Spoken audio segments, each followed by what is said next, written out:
Hai semua, mari kita lanjutkan kisahnya Letnan Imam dengan judul Dia Bukan Milikku di bab ke-37. Di balik serangan, tolong bantu klik tombol subscribe dan lonceng ya, agar selalu update video baru dari kami. Terima kasih. Selamat menyimak. Aku dan Suryo memperhatikan kembali isi chat dari ponsel itu. Dari data yang dihimpun Franz, kami menarik kesimpulan bahwa orang tersebut bernama Sanusi berpangkat Koptu dengan status prajurit Kopaska, namun bukan prajurit pilihan selevel Suryo atau Franz. Sepertinya keluarga Sukoco salah memilih orang dalam bertempur melawanku. Sedang yang memberi mandat bernama Heru. Terakhir nomor Heru aktif di bilangan elit Bukit Palma Citraland. Lepaskan saya tidak terlibat apapun. Orang itu memelas. Kalau sudah dilepaskan, mau ngapain lagi? Tanyaku, saya gak ngerti kenapa saya diikat seperti ini. Jawabnya polos. Aku mengusap wajah dengan tangan kanan lalu menopang dagu, masih mengelak juga.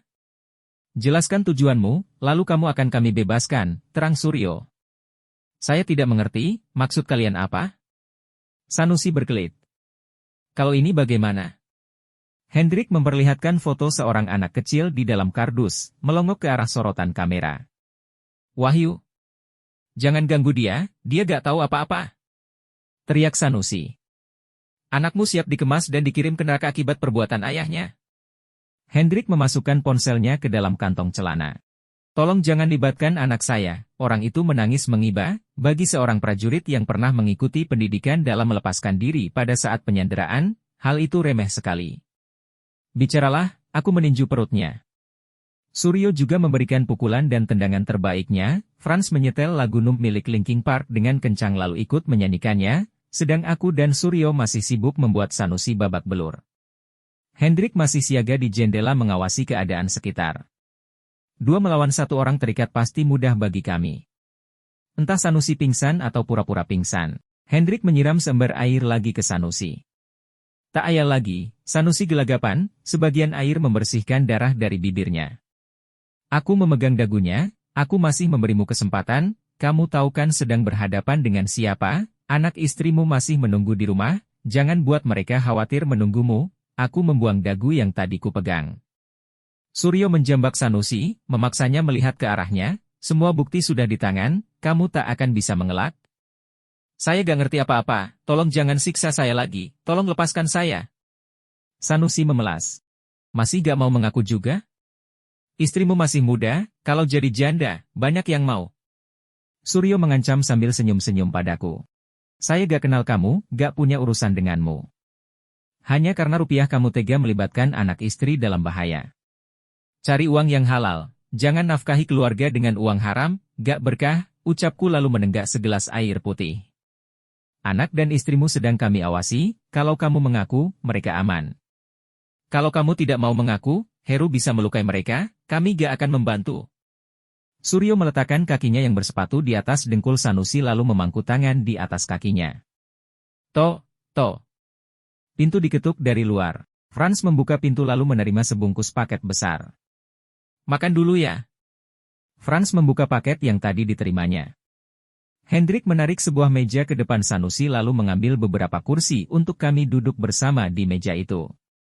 Aku duduk berhadapan dengan Sanusi, Hendrik dan Franz duduk mengapit Sanusi, sedang Suryo duduk di sampingku sudah lebih dulu membuka nasi kotak.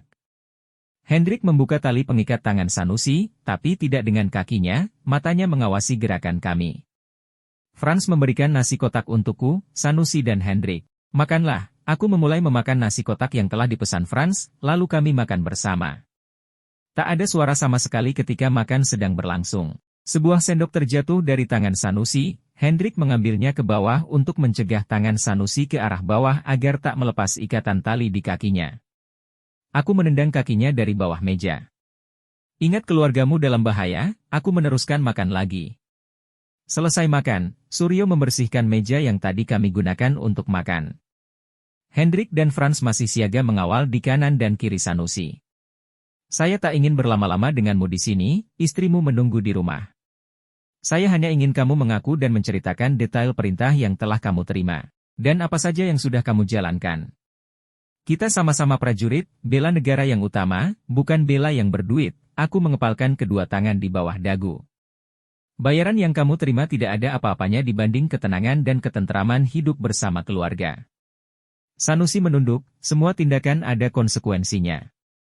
Lawanmu itu Komandan Ryder, Komandan Taifib, bukan orang biasa. Gak akan menang kamu melawan mereka. Hendrik menunjuk aku dan Suryo bergantian.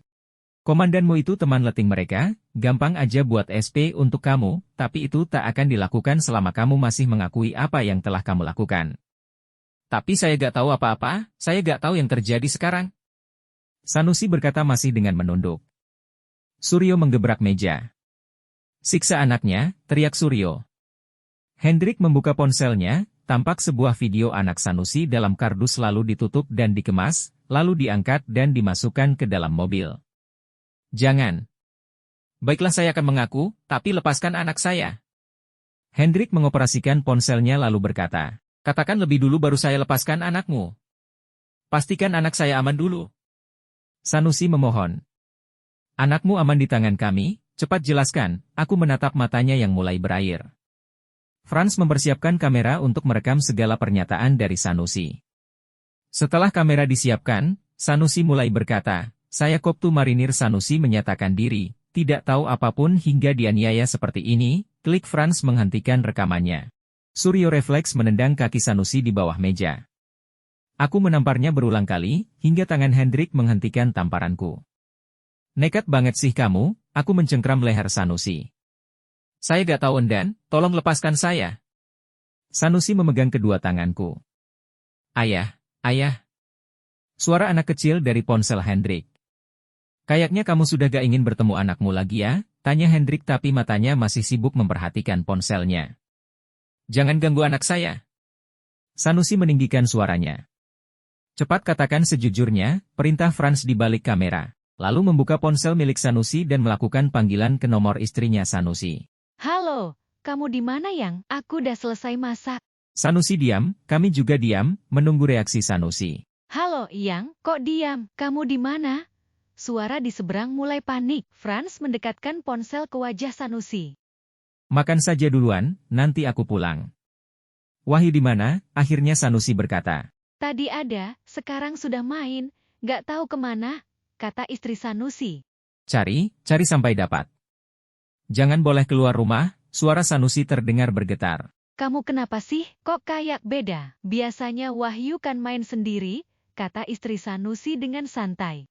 Cari dia sampai dapat, kurung di rumah sampai aku datang, pinta Sanusi. Kenapa? Tadi Pak Heru nelpon, katanya disuruh balik uangnya, kamu gak apa-apa kan? Tanya istri Sanusi. Tutupnya, matiin. Sanusi berteriak. Jaga anakmu sekarang. Suamimu dalam pengawasanku, suara berat Suryo membuat istri Sanusi terdiam. Ini Pak Heru ya? Istri Sanusi balik bertanya. Aku merubah panggilan suara menjadi panggilan video, saya Danton 3 Rider, Letu Muhammad Imam Setiawan. Sanusi kini bersama saya. Bersambung. Ikuti kisah Letnan Imam selanjutnya dengan judul Dia Bukan Milikku. Karya Sitanya Fahmi. Tersedia di aplikasi KBM App.